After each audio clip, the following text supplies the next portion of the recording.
Ndabasuhuje cyane basanzwe mudukurikirana kuri Facebook page, YouTube.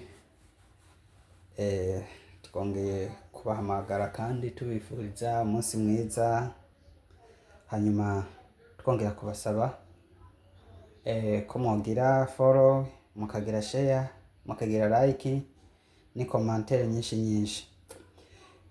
Uno munsi nashaka tuvugane ku kibazo kijanye n'umukenyezi.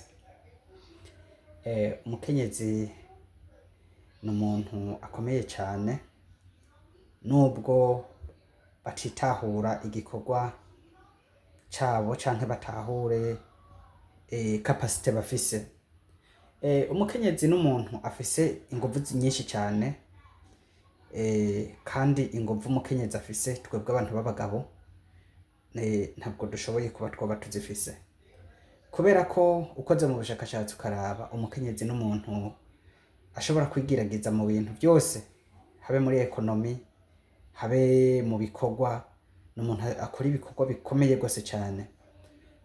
Ntanze akarorero, umukenyezi n'umuntu ashobora gukora ibikorwa nka 10 mu munota umwe, ariko umuntu w'umugabo ntashobora kurenza ibikorwa 3. None ivyo bikorwa 10 umukenyezi yo bikora gute mu munota umwe, umugabo nawe yo bikora gute mu munota umwe?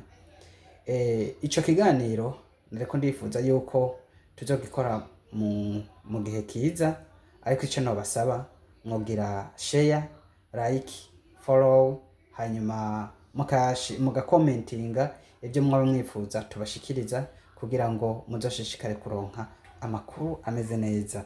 Mungo vyogenda gute? Murakoze.